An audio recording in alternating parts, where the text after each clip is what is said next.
우리가 이 일곱 나팔 시대가 가까이 오는 것 우리 지난 시간에 공부했는데요. 여기에 걸맞게 성령님께서는 저희들을 사용하셔서 여러 이방 나라의 주님의 백성들을 섬기도록 이렇게 기회를 주셨어요. 제가 지난 시간에 우리 인도 우리 차현철 선교사님의 그 선교 보고를 듣고 영어를 하는 분들 아래 보드룸에 내려오십시오라고 부탁한 거 기억나시죠? 그랬더니 글쎄 한 10여 명이 내려왔어요. 내가 보니까 다들 영어를 저보다 더 잘하는 사람들이에요. 그리고는 인도에 헌신하겠습니다 그러는 거예요. 얼마나 감사한지 모르겠어요. 그래서 이제 앞으로 우리 인도 선교를 주님께서 구체적으로 이제 우리에게 보여주실 거예요. 그동안 주님께서 기다렸던 우리 인도 선교, 우리 차 선교사님이 홀로 20년 가까이 그곳에서 가족들과 주님 앞에 헌신했는데, 이제 그 큰 나라를 복음화하려면은 이미 복음화된 나라지만 그 안에 숨겨진 주님의 백성들 중에 우리 AMI 메시지가 필요한 사람들, 이 사람들을 주님이 붙여주실 터인데, 이분들을 섬기는 일에 우리가 이제 앞으로 주님의 인도함을 받게 될 거예요. 기대하시고 기도하면서 우리 한번 주님이 어떻게 하시나 한번 기다려 봅시다.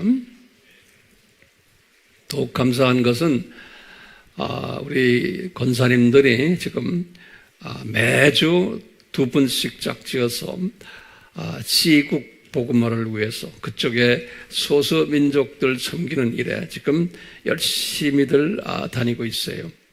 이제 또 계속해서 이제 이런 일들이 일어날 터인데, 믿음의 이 남자들은 안 해. 제가 지금 여자들만 얘기합니다. 믿음의 이 권사님들 너무나 이뻐요. 이런 권사님들을 모시고 있는 남편들 참 복도 많으셔. 참 앞으로도 놀라운 일들이 앞으로 계속 일어날 줄 저는 알고 있어요. 권사님들 다녀오신 분들 말할 것도 없고, 앞으로도 나머지 분들 이제 잘 다녀올 거예요. 제가 보고받기는 이미 약 한 40여 명 가까이 여기에 가겠다고, 그 11월까지 그 스케줄이 다 짜졌대요. 얼마나 감사한지 모르겠어요. 이쁘죠? 그동안 갔다 오신 분들 한번 일어나 보세요. 잠깐 그냥 일어나세요. 아무도 없어요, 여기? 알았어요. 일어나지 마세요, 그럼. 이제 머지않아 우리 일본 섬김이 있을 터인데, 준비들을 잘 해주셔서 감사해요. 또 일본에서도 지금 한 30여 명이 준비하고 열심히 지금 기도하며 말씀에 임하고 있다고 그래요. 주님께서 이번 일에 또 우리의 기대 이상으로 많은 열매를 맺게 하실 거예요. 감사하죠? 우리가 이런 일들을 왜 합니까? 내가 원해서도 아니고 성령님께서 이런 일을 하도록 지금 이끌어 주세요. 왜 그럴까요? 그러면 우리 지난 시간에 봤지만 우리가 나팔 재앙 속에 들어가면 안 되잖아요. 지난 시간에 우리 봤지만 이 나팔 재앙 무시무시하죠? 지금 오늘날 지금 겪고 있는 이 재앙은 거기에 대하면 세 발에 뭐라 그랬죠? 그렇기 때문에 이 나팔 재앙에 들어가지 않게 하기 위해서는 주님께서 우리에게 예수님의 신부 후보생 연습을 시키고 있다라고 저는 믿고 있고 감사하게 생각하고 있어요. 대부분의 오늘날 살고 있는 하나님의 자녀들은 이 나팔 제항에 참여하게 되어 있어요. 대부분이. 그런데 그 중에 아주 소수가 거기에 참여하지 않을 터인데 성령님께서 우리에게 감동 주셔서 그 참여하지 않는 그 소수 대열에 들어가라고 이렇게 매주 우리가 말씀을 접하게 되고 또 실제로 우리의 지금 삶을 거기에다 지금 우리가 투자하게 그렇게 성령님이 인도하셨어요. 그건 일본 선교도 우연이 아니고 이건 우리에게 주신 엄청난 복이에요. 이 우리 시국 선교도 그렇고 또 인도 선교도 그렇고 이 엄청난 복인데 이 복을 복으로 생각하는 여러분들 너무나 자랑스럽고 또 이쁘고 저는 이렇게 여러분들 보면 그냥 이쁘기만 해요. 세상에 어떻게 이런 분들을 우리에게 주셨나 하고 우리 아미 교인들은 한 분 한 분 보면 다 이뻐요. 한 사람만 예외가 있어요. 누굴까요? 아무도 없어요. 다들 이뻐요. 제 눈엔 그래요. 그렇기 때문에 이 목회자로서 또 여러분들의 아버지죠. 아버지로서 보면은 하나하나가 자식이 다 이쁜 것처럼 다 이뻐요. 있는 모양 그대로 이뻐요. 오늘은 우리가요, 지난 시간에 이어서 이 앞으로 있을 극심한 일곱 나팔 시대가 올 터인데 우리는 반드시 들림을 받아야만 되겠다라는 전제하에 이 들림과 연관되어서 우리가 공부를 좀 더 심도 있게 할 필요가 있어요. 그래서 제가 우선요 칠판에다가 우리가 다 아는 도표지만 다시 한번 정리하면서 이 도표를 잠깐 같이 보려고 그래요. 그러니까 여러분들도 노트에다가 이 도표를 그려보세요. 다 아는 거지만요. 지금 우리가 지금 2000 몇 년에 23년에 이제 우리가 여기 있어요. 도표를 하나하나 그려보세요. 2023년인데 이제 언젠지 모르지만 이 공중 재림이 있어요. 공중 재림이 있어요. 그래서 이제 이 기간을 우리가 뭐라고 불러요? 공중 재림 있기 전에 반드시 일어나야 되는 산고들 있죠. 그래서 이제 이게 산고 시대예요. 우리 어떤 산고라는 건 다 이야기했죠. 자연적 산고, 뭐 사회적 산고, 경제적 산고, 복음적 산고, 이 산고들이 쫙 있어요. 여기 이제 소위 이것을 마태복음 24장과 25장에 다 설명했어요. 이것을 다 설명했어요. 그러다가 이제 때가 되면 예수님이 이제 공중 재림이 있을 터인데, 우선 예수님이 구약 때 또는 신약 때 지금 죽어서 신부 후보생으로 될 만한 사람들, 지금 낙원에 있는 사람들, 그 사람들을 데리고 내려오는 거예요, 예수님께서요. 왜요? 왜 그 사람들이 같이 내려와요? 그분들이 신부 후보생이지만 혼인잔치에는 아직 참여 안 한 분들이에요. 그렇기 때문에 예수님의 신부가 되기 위해서 이분들은 공식적으로 혼인잔치에 참여해야 돼요. 구약 때 유명인사들, 또 신약 때 유명인사들 다 죽어서 낙원에 있는 분들이에요. 왜 신부가 돼야 됩니까? 이분들이 결혼식을 해야 돼, 예수님과. 왜냐하면 이분들이 천년왕국 때에 어떤 사람들이 천년왕국 때 왕노릇하는 분들이에요. 이분들이요. 요한계시록 20장 4절에 그뿐 아니라 천년왕국 때 왕노릇한다는 뜻은 뭘까요?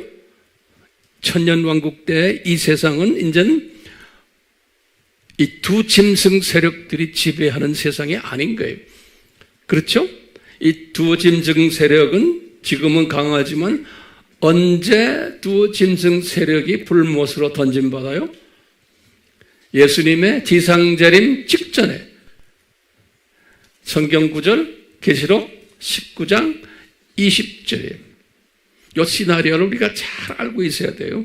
그렇기 때문에 천년왕국 때는 이제는 이 세상의 이 왕들, 또 재벌들, 또 세상의 모든 유명 인사들, 또 모든 세상의 모든 유명한 것들 다 없어져 버려요. 그리고 이제 기독교인이 하나님의 자녀들이 지배하는 세상이 천년왕국이에요. 그런데 이 안에서도 지배자, 지도자 그룹이 어떤 분들인가? 예수님의 신부들이. 그렇기 때문에 우리는 들림 받아야만 돼요. 이 지도자 그룹에 들어가려면. 아멘이요? 그래서 우리가 열심히 지금 이렇게 들림 받기 위해서 준비하는 거예요. 근데 이런 분들이 많아요, 적어요? 많지 않아요. 지도자는 많지 않아요. 소수예요. 그분들은 우리가 성서에서는 남은 자들 이렇게 부르죠. 남은 자들 또는 예수님의 신부들 그래요. 자, 이렇게 보면 예수님의 공중 재림이 있을 때 이제 우리가 이제 들림 받는 거예요. 들림 받고는 이제 7년 환란이 있는데 이 7년 환란 하면요. 이제 우리가 이제 질문이 있어요. 무슨 질문이냐면 성경 어디에 7년이란 단어가 나옵니까? 라고 질문 던지는 거예요. 이거 잘 적으세요. 이 7년이란 단어가 어디에 나옵니까? 그러면 잊지 말고 제일 먼저 기억해야 될 단어가 있어요. 다니엘이에요. 첫째. 다니엘서 9장 27절이에요. 꼭 잊지 말아주세요. 다니엘서 9장 27절에 가브리엘이 다니엘에게 말씀하시는 거예요. 이제 71회를 이야기하면서 69일에 제가 이제 언제 여기에 대한 자세한 설명은 다음에 내가 언제 기회 있을 때 할 거예요. 오늘은 뭐냐? 마지막 원 위기예요. 영어로는 한 일이에요. 영어로는 원 위기예요. 원 위기 때가 언제냐면 7년 환란에 요때 영어로 보면 원 위기예요. 이 원 위기를 7년 환란이다 이렇게 보는 거예요. 그러면 박 목사님 어떻게 그게 원 위기 7년 환란입니까? 또 물어볼 거 아니에요? 그런데 이제 가브리엘이 다니엘한테 뭐라고 그러냐면 다니엘 9장 27절에 그 원 위기의 절반을 잘랐어요. 원 위기의 절반. 그래서 첫 번째 절반 원위기, 그 다음에 원위기, 절반이 잘랐다고 그랬어요. 그런데 나중에 요한에게 그 절반 자른 걸 보여줬어요. 요한 계시록에서요. 계시록에서 요 원위기를 그게 절반을 딱 잘랐는데 이것을 우리가 뭐라 불러요? 전 3년 반. 그 다음에 이 절반 잘라서 여기를 후 3년 반 그랬거든요. 이렇게. 그래서 우리가 지난 시간에 전 3년 반에 관한 이야기 했죠. 이때 전 3년 반 때 무슨 재앙이에요? 나팔 재앙이다 그랬잖아요. 나팔 재앙.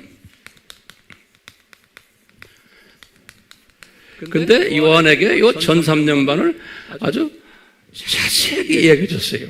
첫 번째 뭐냐면요. 우리 다 알다시피 이것을 1260일이다 그랬어요. 정확하게 전 3년 반이 여기 성경에 어디에 나오냐면 계시록 11장 3절과 12장 6절에 보면 1260일이다. 그러면 딱 3년 반이에요. 1260일이다.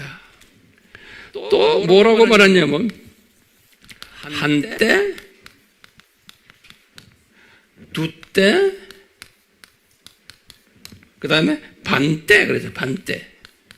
이런 단어를 썼는데 이것은 계시록 12장 14절에 이렇게 써놨어요. 그리고는 또 구체적으로 이게 42달이다 그랬어요. 그래서 계시록 11장 2절과 13장 5절에는 42달이다 그랬어요. 42달이다. 그래서 정확하게 가브리엘이 다니엘 말할 때 한 위기인데 그게 절반 잘라가지고 나중에 요한에게 말하기를 이렇다 이런 거예요. 정확하게 이것을 1260일이다. 한때, 두때, 반때다. 그 다음에 42달이다 그랬어요. 이렇게 세 번씩이나 다양하게 말해줬어요. 다시 말하면 요 3년, 7년 환란 중에 요 절반이 물리적으로 요 기간이라는 거예요. 물리적으로. 이게 하나의 상징이 아니고. 제 말 따라오세요? 후 3년반도 마찬가지예요. 우리가 지난 시간에 뭘 공부했냐면 요 절반, 요 3년, 요때 3년 반 때 나팔 재앙이 있을 것을. 그래서 나팔 재앙이 구체적으로 뭐다 이렇게 기가 막힌 그 재앙 공부를 지난 시간에 우리가 공부한 거예요. 이제 때가 되면 오늘은 아니지만 이제 이 나팔 재앙이 이제 끝나면서 이제 후 3년 반 들어가가지고 이건 이제 잔이죠. 잔이라고 대접이라고 해요. 대접 재앙이 또 있어요. 7개가요. 요거는 이제 기회 있을 때 또 이제 공부하게 될 거예요. 들림을 받는 사람은, 공중 들림 받는 사람은 이 재앙을 통과하지 않잖아요. 그렇기 때문에 저 위에서 내려다보고 있을 거 아니에요? 그러니까 얼마나 좋겠어요? 재앙을 통과하는 분들에게는 좀 미안하지만. 그래서 우리가 지금 이 공부를 하는 목적 중에 하나가 이 재앙을 통과하지 않고, 다시 말하면 이 재앙이 오늘날로 말하면 무슨 전쟁이에요? 제3차 전쟁으로 보시면 돼요. 이게 이 세계 3차 전쟁이에요. 놀랍게도 지금 이 3차 전쟁의 그 분위기가 지금 조성되고 있지 않아요? 그래 안 돼? 왜 반응들이 없어요? 네?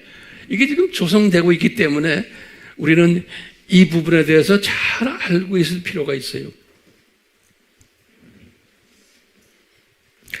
이렇게 하다가 이 안에 지금 어떤 그룹이 또 있어요? 환란을 통과하는 순교자 그룹들이 두 그룹이 있죠. 메시아닉 유대인들. 그 다음에 뭐예요? 우리 이방인 중에서 순교자 반열에 있는 분들. 이런 분들은 들림 안 받고 이 환란을 통과해요. 통과는 우리 지난 시간에 봤지만 요 1003년 만에 끝날 때쯤 되면 두 증인이라고 그랬죠. 네. 이분들 다시 말하면 유대인들과 메시아닉 유대인들과 이방인 순교자 그룹들, 특히 메시아닉 유대인들은 거의 다가 이 공중으로 올라가는 것 같아요. 여기 공중으로 올라가는 것 같아요. 조금 메시아닉 유대인들 일부는 좀 남아있는 것 같은데 내가 계시록을 자세히 보면요, 이 순교자들 중에서 많은 분들이 그때 순교를 당하고는 올라가요. 올라가는데 여기 그러니까 이 중간 정도 될 때 올라가는 것 같아요. 그리고 나머지 사람들은 계속해서 또 이 후 3년 반을 하면서 이때 또 순교를 당하는 모양이에요. 그래서 마지막에 예수님이 여기 지금 혼인잔치죠. 이분들이 다 나중에 혼인잔치에 참여하는 거예요. 메시아닉 유대인들도 또 순교자 그룹들도 순교됐다가 대부분의 사람들이 전 3년반 때 올라가고 나중에 후 3년반 끝날 때 이때도 복음을 열심히 전하는 거예요. 그러다가 또 순교당해서 올라가고 해서 결론적으로는 혼인잔치에 다 참여하는 거예요. 그러니까 여기 혼인잔치에 참여하는 그룹들이 들림받은 첫 번째 하늘에서 천국에서 내려온 사람들. 제 말을 따라오세요. 두 번째는 뭐예요? 들림받은 사람들. 그렇죠? 그 다음에 세 번째 그룹들은 메시아닉 유대인들 뭐예요? 복음 전하다가 부활돼서 올라가는 사람들. 그 다음에 이방인 순교자 그룹들 또 하고 몇 그룹이에요? 크게 말하면 네 그룹이에요. 내가 이렇게 성경을 보면서요. 최소한 제가 깨달은 걸 여러분들에게 말씀하는 거예요. 이게 100% 옳다, 그러다 이런 말은 여러분들이 알아서 하세요. 그러니까 제가 보니까 요 네 그룹이 이 혼인잔치에 올라가는 것 같아요. 네 그룹이. 예. 그래서 여기서도 가장 높은 그룹은 어느 그룹이겠어요? 요 순교자 그룹들이죠. 근데 여기 구약 때도 순교자가 있었잖아요. 신약 때도 순교자가 있었잖아요. 그러니까 예수님과 같이 내려오는 사람들 중에도 순교자 팀들도 거기 같이 있는 거예요. 그러니까 내가 이야기 말하는 건 뭐냐면 그리고 예수님이 이제 지상 재림하잖아요. 재림하는데 지상 재림하는데 예수님이 지상 재림 전에 요때 누구를 불못에 집어넣어요? 두 짐승이에요. 두 짐승. 예, 두 짐승 불못에 집어넣는 거예요. 계시록 19장 20절에 이 두 짐승을 불못에 집어넣고 그 다음에 예수님이 지상 재림하시는 거예요. 그러니까 지금 오늘날 이 두 짐승들이 상고를 유발시키는 일을 하고 있고 또 나중에 이제 이 7년 환란 때의 모든 이 고통을 예수님이 사용해가지고 그놈들을 사용해서 유발시키는 일들을 하는 거예요. 예. 그럼 앞으로 이 두 짐승 그룹들이 누구라고는 내가 이야기 안 하지만 여러분들 악한 일들을 더 많이 할 거예요. 이 두 짐승 그룹들이요.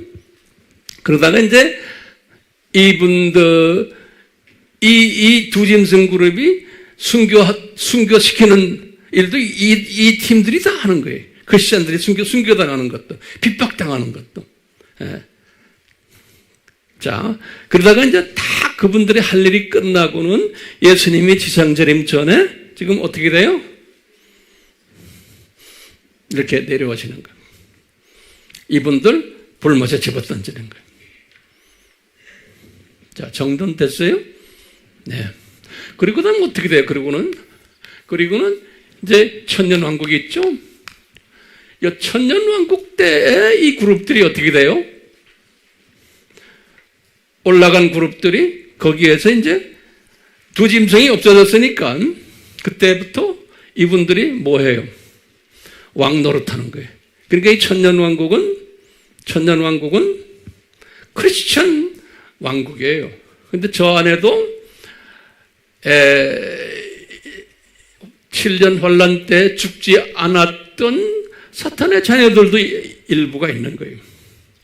우리 지난 시간에 봤지만 7 나팔 재앙 때 3분의 1의 인구가 죽는다고 그랬어요. 근데 세상 사람들이, 예수 안 믿는 사람들. 그렇지만 후 3년반 때도 더 많이 죽는 것 같아요. 제가 이렇게 자세히 성경을 보면요. 정확한 숫자는 안 나오지만. 자. 그리고는 이 사탄이 어떻게 돼? 예수님이 천년왕국을 시작하면서 사탄을 어디다 집어넣어요? 사탄을 지옥에다 집어넣어요. 요한계시록 20장 1절에 보면요. 그래서 천년이 끝날 때 사탄을 다시 놓아주죠. 요한계시록 20장 7절에 보면 20장 7절에 자, 이렇게 지금 되어 있어요. 자, 내가 지금 말씀드리는 것은 우리가 들림을 받아서 올라간 사람은, 저 신부가 되는 사람은 최소한 7년, 천년왕국 때 지도자 그룹이 되고, 그리고는 나중에 신천신지에서도 지도자 그룹이 되는 거예요. 그런 위치에 들어오시라고 지금 우리가 지금 이 공부를 하는 거고, 그런 위치에 들어오라고 우리가 일본 선교하는 거고, 각 나라에 선교를 하는 거고, 여기에 여러분들 기도도 하고 물질도 주님 앞에 바치고 내 시간과 나의 모든 것을 투자하는 거예요. 예. 투자하는 걸 이분이 하나하나 생명책에 기록하시고는 거기에 의해서 이제 나의 위치를 결정하실 거예요. 그래서 지금 이런 공부를 하면서 우리가 일본 선교하고 또 다른 나라 선교하고 하는 모든 것들은 여기에 참여하는 것은 이게 보통 복이 아니에요. 근데 이것도요, 은혜가 임해야 돼요. 은혜가 임하지 않으면 참여하라도 안 돼요. 내가 오늘은 지금요, 이와 관련해서 지금 말씀드리려고 해요. 이게 은혜가 없으면 안 돼요. 네. 자, 신부 후보생의 자격 요건이 뭘까요? 그러면 거기다 한번 적어보세요. 신부 후보생의 자격 요건이 있어요. 제일 먼저 우선 제 1번이에요. 1번이 뭐냐면, 소위 예수님을 신부기 때문에 신랑이에요. 예수님이요. 신랑을 최우선으로 사랑하는 사람이 돼야 돼요. 네, 그래야 신부가 돼요. 모든 기독교인이 아니에요. 그러니까 신랑 되는 예수님을 최우선으로 사랑하는 사람이에요. 그러면 황 목사님 구체적으로 좀 말해 주십시오. 그러면요, 저는 이런 생각을 해요. 여러분들도 하나하나 거기다 좀 적어주세요. 매일매일 남편 생각하는 사람이에요. 그래요, 안 그래요? 가끔가다 한 번씩 생각하는 사람은 사랑하는 사람이 아니죠. 남편 예수님 생각해요. 그럼 어떤 생각을 해요? 저는 이래요. 예수님은 창조자이십니다. 이 말 하나하나 적어서 여러분들도 삶에 적용하세요. 매일 고백하는 거예요. 예수님은 창조자이십니다. 그리고 무소부재하십니다. 예수님의 12가지의 속성들 우리 있어요. 우리 종교의 기원책을 보면 거기에 자세하게 써 있어요. 이걸 고백하는 거예요. 그리고는 예수님, 이 모든 피조물들이 예수님의 장중에 있습니다. 이걸 고백하는 거예요. 또 예수님, 나의 생사화복도, 내 가족들, 내 사랑하는 자녀들 생사화복도 예수님의 장중에 있습니다 라고 매일 고백하는 사람이에요. 그럴 때 예수님이 씩 웃으세요. 너 까불지 않고 겸손하구나.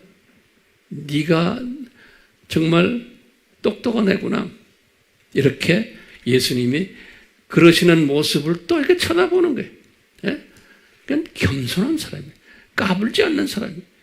예수님을 향해서 항상 이렇게 예수님은 대단하신 하나님이십니다라는 걸 항상 고백하는 거예요. 그러니까 순간순간 예수님이 나의 삶을 지배하고 계시죠. 보고 계시죠. 그러니까 예수님의 임재를 항상 고백하면서 그분과 관계를 맺는 이 사람이 예수님을 사랑하는 사람이. 그래서 저는 이런 사람 되려고 나름대로 꽤 내 삶에 적용을 하고 있어요. 적용하는 사람인가 아닌가를 딱 보면 알아요. 그 사람 말하는 걸 보면 알아요.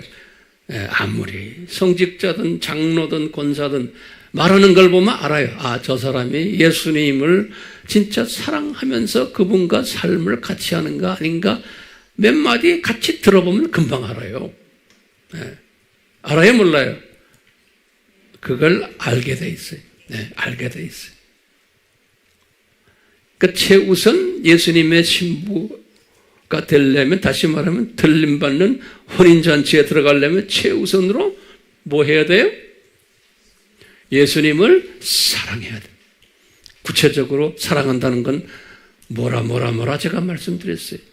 그래서 이제 예수님께서 팔복에서 제자들에게 그러죠. 너희들은 두 주인을 섬기지 말아라.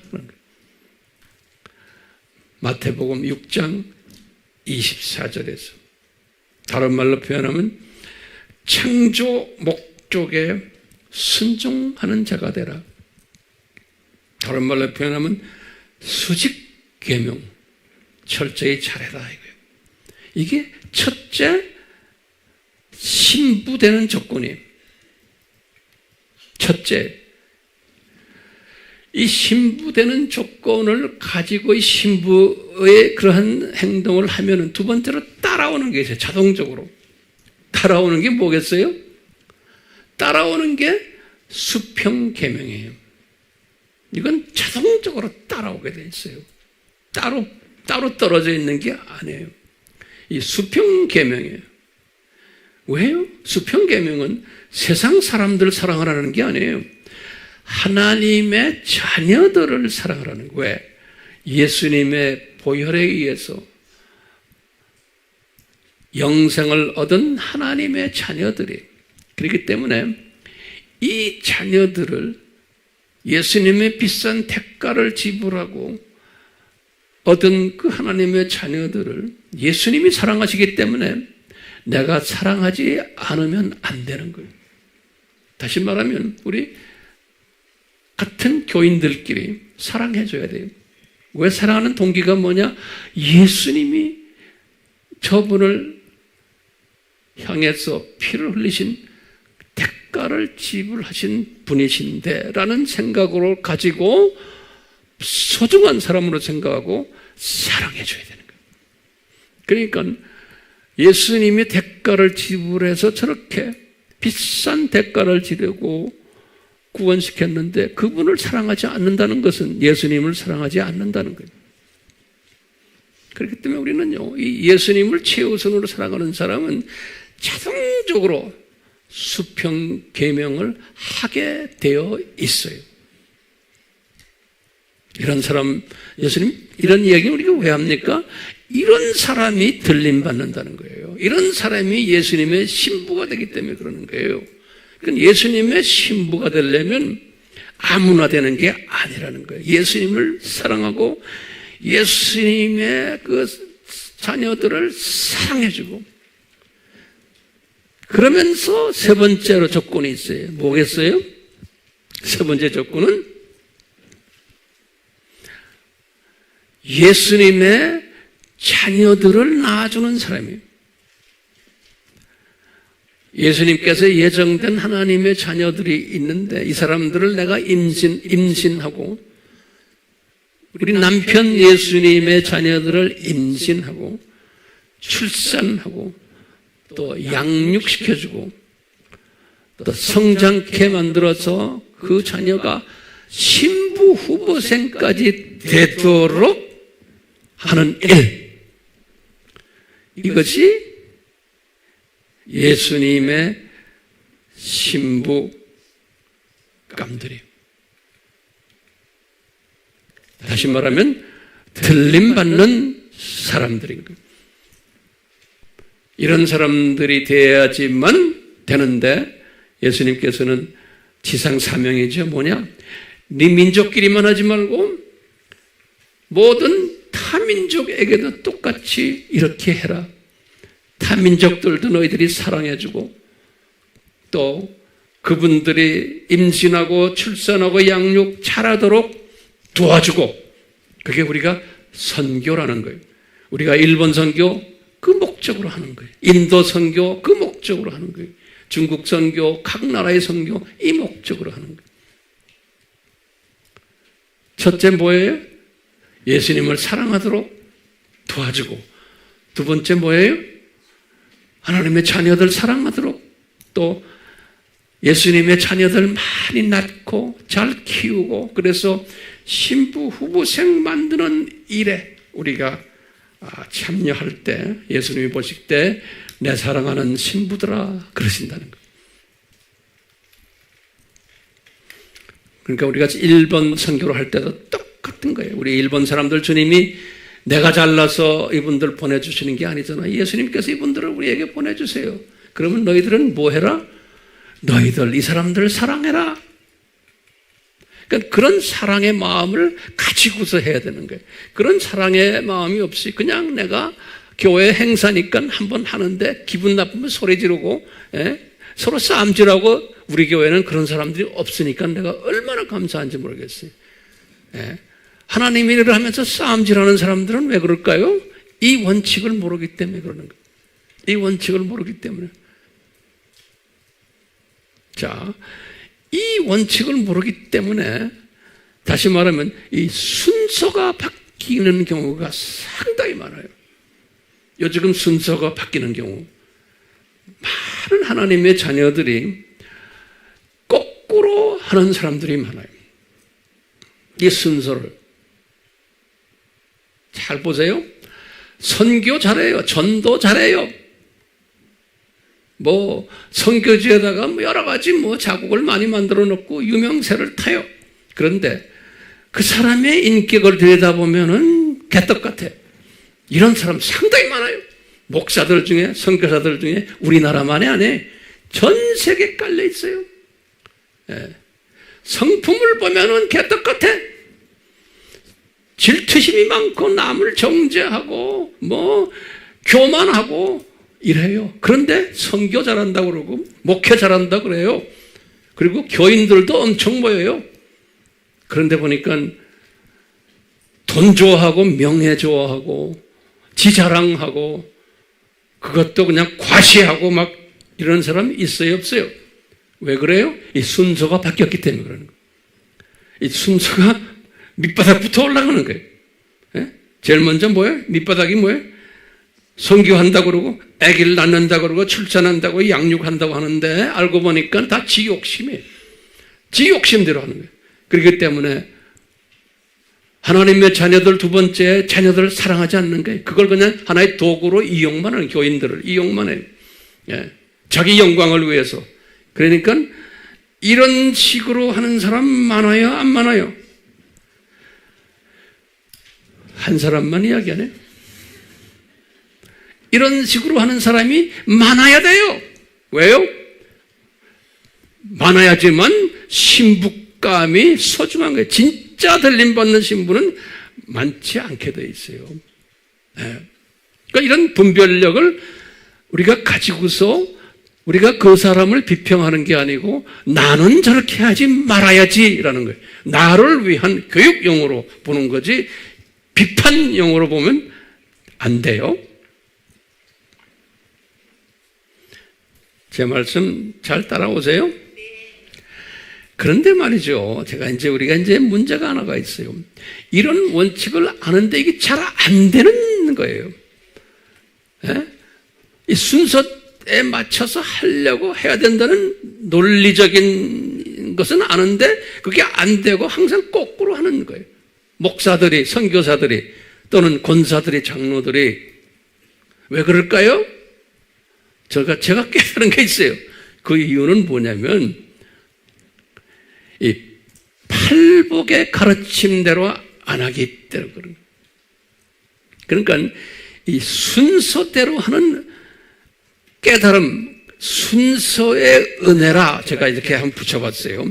이 순서의 은혜가 꼭 필요한데 그러니까 이게 순서가 중요하다는 걸 깨닫는 거예요. 이 순서가 중요하다는 걸 깨달은 그것이 순서의 은혜라 제가 한번 말을 붙여봤어요.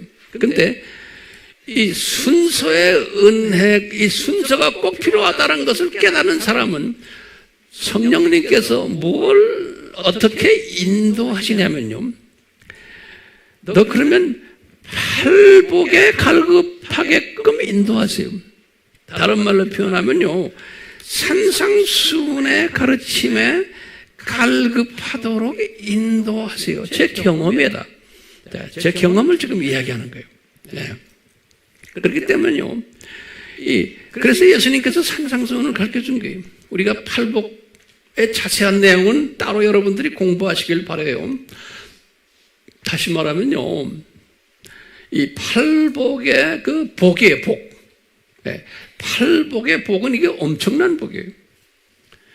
우리가 신명기 28장에 나오는 복들이 있어요. 이 세상 복들이에요. 머리가 되지 않고 머리가 되고 꼬리가 되지 않고 뭐 돈 많이 벌고 뭐 명예가 있고 뭐 모든 장수하고 이런 복들, 이 세상 복들이에요. 이 세상 복들은 잠깐 있는 복들이에요. 이 세상 복들은요, 이 세상 사는 동안에 잠깐 주는 복들이에요. 그러니까 이 복도 받아야 돼요. 예. 그렇지만 이것에 집착하면 안 되는 거예요. 대부분의 사람들은 여기에만 집착하죠. 어떤 경우에는 예수님께서 이 복을 사랑하는 사람들에게 안 주는 경우도 많아요. 예. 대부분의 유명 인사들 보면 성경에 안 줬어요. 예. 준 사람은 몇 사람 없어요. 솔로몬이나 다윗 같은 사람이나 이런 복 받았죠. 신약에 나오는 유명 인사들 12제자들 이 복 받지 않았어요. 안 주셨어요. 왜냐하면 이 보이는 이 세상 잠깐 있는 복 줘놓으면 예수님이 안 되겠다. 눈이 밑으로 깔려가지고 안 되겠다 하는 사람은 안 주세요. 근데 교회에선 눈만 뜨면 이 복 받으라고 소리 지르는 거예요. 매주마다. 이건 비성경적이에요. 그 교인들을 전부 그 복만 기다리고 앉아있는 게 진짜 복은 뭘까요? 팔복이에요. 이 팔복을 받은 사람은 신부가 되는 복이 되는 거예요. 들림받는 사람들이. 그렇기 때문에 이 팔복을 받은 사람은 들림받아서 신부가 되기 때문에 이분들은 천년왕국 때 왕권을 가진 사람들의 그 복이에요. 그뿐입니까? 신천신지에서 영원히 왕권을 받는 사람들이에요. 창조 목적의 동력자 역할을 하는 사람의 복이에요. 이 복은 창세기 1장 28절에. 그러니까 이 진짜 영원한 복은 팔복 사람이 돼야 되는 거예요. 그러니까 이 팔복은 신명기 28장의 복과는 이게 비교도 안 되는 거예요. 비교도 안 되는 거예요. 그러니까 둘 다 가지면 좋은데 그렇게 하지를 않으세요, 주님은. 자, 그렇기 때문에 이 팔복을 받은 사람은 벌써 이 생각이 달라져요. 우선순위가 설정이 돼요. 두 주인을 섬기지 않아요. 이 팔복을 계속 묵상하면서 팔복의 은혜를 받은 사람은 벌써 삶에서 우선순위가 달라져요. 어떻게 달라져요? 예수님만 사랑해요. 모든 것 다 예수님이 하셨다. 예수님 고마워요. 예수님만 인정하고 그분께 감사드리고 그분 이야기만 해요. 이 팔복의 복을 받은 사람은 벌써 달라요. 첫 번째 순서가 뭐예요? 제일 높은 뭐예요? 수직계명이죠. 수직계명 다시 말하면 예수님만 사랑해요. 예수님만. 모든 것을 다 예수님에게만 대입을 해요. 적용하고. 그러니까 예수님이 하셨어요. 내가 한 게 없어요. 저도 마찬가지예요. 이 사역을 내가 한 게 없습니다, 주님. 여러분들에게 자꾸 내가 고백해야 돼. 황 목사님이 한 게 아닙니다. 예수님이 이 귀한 파트너들을 보내주셔서 주님이 이렇게 하신 거지 내가 한 게 아닙니다. 나는 자꾸 고백해야 돼요. 왜 그래요? 이 순서대로 해야지만 된다는 걸 내가 알기 때문에 그러는 거예요. 내가 잘나서 지금 이 사역이 이만큼 됐더라고는 요만큼 생각도 하면 안 돼요. 그러니까 이 팔복의 은혜를 받은 사람은 예수님이 그러는 거예요. 내가 구제를 해도 숨어버리고 기도를 많이 해도 숨어서 기도하고 금식을 해도 숨어서 하고 그러니까 나팔을 불지 않는 거예요. 예수님께서 그러는 게 이 산상수훈에서 마태복음 6장에 그러는 거예요. 이 팔복을 안 하는 사람은 벌써 외식하는 자를 나타내고 내가 뭐 했다고, 내가 구제도 내가 했다고는 나팔불게도고 같은 하나님의 사람인데 구제해도 어디 가서 소문내고 뭐 프랑카드 달고 신문에 광고 내고 뭐 했다고, 기도해도 쥐야 소리만 지르고 뭐 했다, 기도해 뭐 소문나는 거 많죠. 금식을 해도 뭐 금식성회 뭐, 금식은 그렇게 하는 게 아니잖아요. 숨어서 하라고 그랬는데. 그러니까 이 모든 게 행사 위주로 막 하는 사람들은 이 순서가 틀려먹은 거예요. 그러니까 이런 분들 들림 받겠어요? 안 받겠어요? 들림 못 받아요, 제가 볼 때. 아무리 열심히 해도. 왜? 영광을 지가 받는 거예요. 지가 인정받고 지가 유명해지고 다들 지 욕심에 가 있는 거예요. 다시 말하면 첫 번째 예수님 사랑하는 데 없는 거예요. 지 사랑, 지 욕심, 지 비전 이렇게 나오는 거예요. 왜 그럴까요? 팔복을 제대로 안 해서 그러는 거예요. 신명기 28장의 복은 받기를 원하면서 거기에 초점이 가 있지 인격의 변화에 대한 복은 기대를 하지 않기, 그런 변화가 없기 때문에 그러는 거예요. 그렇기 때문에 우리가요 항상 염두에 두는 거예요. 그렇기 때문에 이 팔복을 항상 생각하는 사람은, 예수님을 사랑하는 사람은 벌써 수평계명에서도 달라요. 어떻게 해야 돼요? 이제 산상수훈에서 나와요. 뭐냐? 눈으로 이를 이로 갚지 않아요. 오른밤을 치면 왼밤도 갖다 대려고 그래요. 웃옷을 달라고 고소하면 외투까지 주고, 오리가 자면 심리도 가주고, 구하면 또 달라고 하면 주고, 원수 사랑하기 위해서 기도, 100%는 아니지만 그렇게 되려고 흉내내는 사람들이에요. 내가 이야기해 흉내내는, 우리가 100% 못해요. 못한다고 산상수훈에서 가르쳐줬어요. 우리는 율법을 100% 지키지 못한다는 거예요. 그렇지만 그렇게 흉내내는 사람이에요. 수평계명을 하면서요, 나도 100% 못해요. 흉내만 내는 거예요. 흉내만. 근데 흉내내는 그 모습을 보면서 예수님이 사랑하시는 거예요.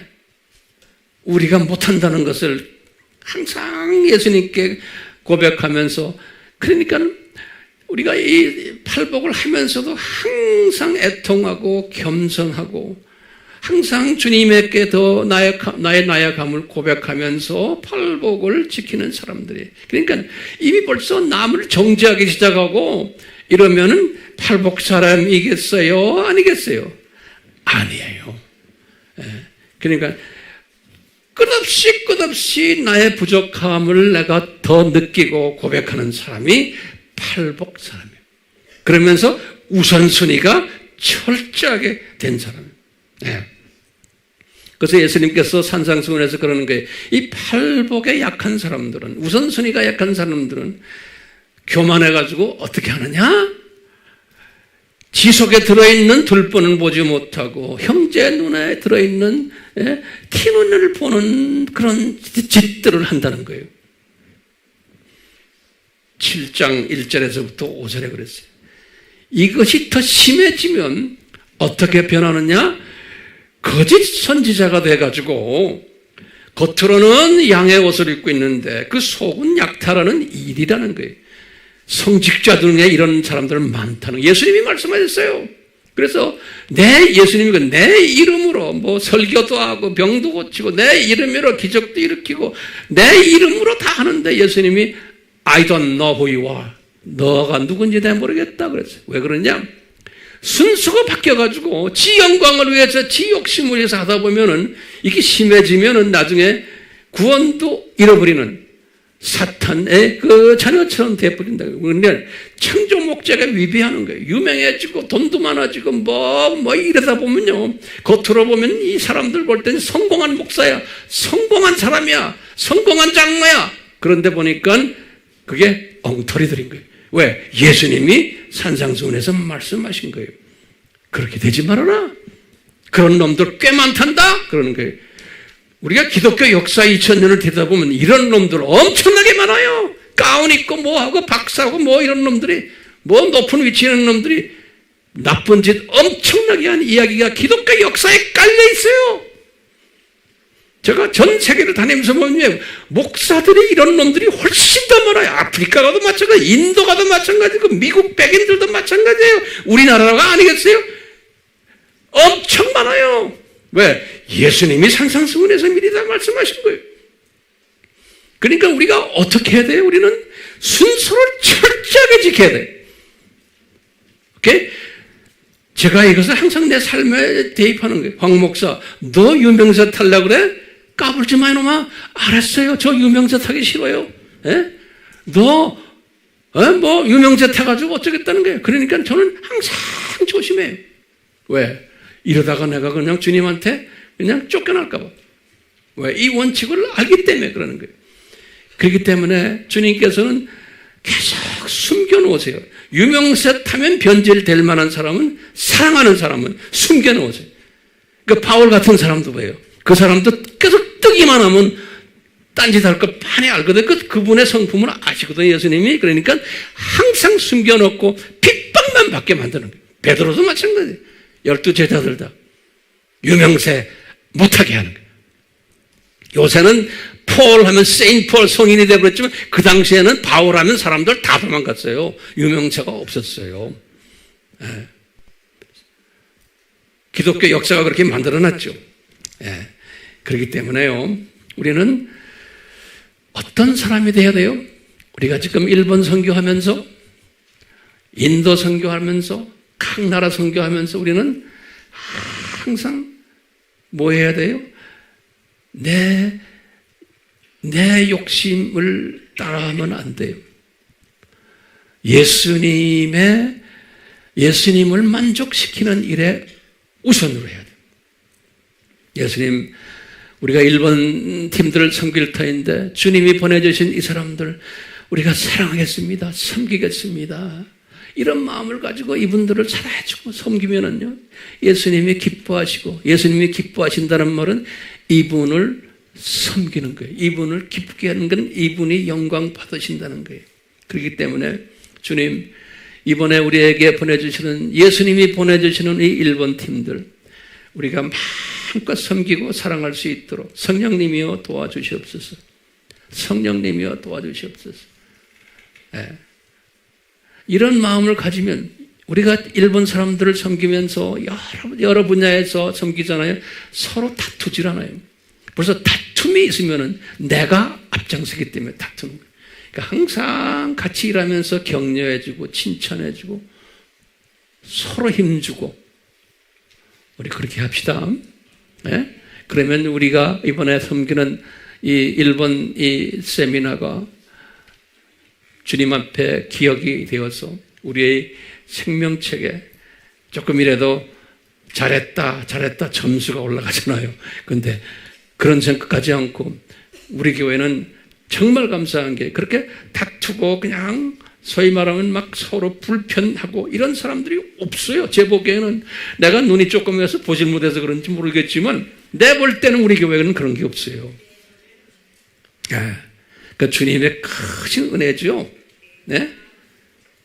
그렇기 때문에 우리는 이런 게 없기 때문에 저는 이 믿음의 그 비전을 이렇게 봐요. 내가 칼럼에서 썼지만, 우리 AMI 식구들은 다가 들림 받겠구나. 그 중에 일부는 들림 안 받고 순교자 반열에도 있겠지만, 지난번에 제가 한번 여쭤봤죠. 순교자 반열 들어갈 사람 손 들어보자니까 하나도 안 들어요. 그래서, 혹시나, 그렇지만, 우리가 이 혼인잔치에서 그 구약대 유명인사들, 신약대 유명인사들과 같이 우리가 혼인잔치에서 만나겠구나. 또 우리가 섬기는 모든 선교지의 각 나라의 형제 자매들도 만나겠구나. 라는 믿음의 비전이, 이 비전을 우리가 보시길 바라요. 예수님도 히브리서 12장 2절에 그랬죠. 예수님도 이 믿음의 비전을 가지고 십자가의 아픔을 참으셨다고 그랬어요. 히브리서 12장 2절이죠. 예수님도 이 비전을 가졌듯이 우리도 이 비전을 가져야 돼요. 이게 믿음의 비전이에요. 믿음의 비전이에요. 이 믿음의 비전을 다시 한번 간단히 한마디로 정리하면, 우리가 예수님의 신부로서 혼인잔치에 참여하겠구나. 이 비전을 우선 보는 거예요. 두 번째는 뭘 보겠어요? 데이토페에서 보듯이, 천년왕국 때 왕노릇 하는구나. 이 비전을 보는 거예요. 근데 벌써 천년왕국 시작하기 전에, 예수님의 재림 전에 이 악한 두 짐승들 싹 불못에 던짐받겠구나. 이 비전을 또 우리가 보는 거예요. 보여요? 그 비전을 보면은 지금 이렇게 악한 세상, 악하게 노는 이놈들을 가지고 내가 불평할 필요가 있어요, 없어요? 없어요. 당연히 해야 되는 걸 지금 하는구나 라고 보는 거예요. 네. 그러다가 저놈들이 어떻게 되겠구나, 이 비전을 우리가 보고 있는 사람들 아니에요. 첫 번째 비전은 예수님의 신부의 복을 받는 비전. 두 번째는 천년왕국 때 왕노릇하는 비전이, 이게 보이세요? 세 번째 비전은 신천신지에서 왕노릇하는 비전이 영원히. 네 번째 비전은 예수님의 창조 목적 파트너의 역할을 하면서 상당히 바쁘게 지내겠구나 라는 이 비전이. 이 비전을 딱 보면서 우리가 지금도 이렇게 한 걸음 한 걸음 걸어가는 거예요. 이 비전을 보는 사람은 뭐에 강해야 돼요? 팔복에 강해야 돼요. 팔복이, 그래서 복이라고 그러는 거예요. 복. 이 비전을 보는 복이에요. 이 복, 그래서 복이라고 그러는 거예요. 이 신명기 28장의 복은 잠깐 이 세상에 사는 동안에 받는 그냥 복이고, 진짜 복은 팔복의 사람이 되면은 영의 눈이 열리면서 받는 복이에요.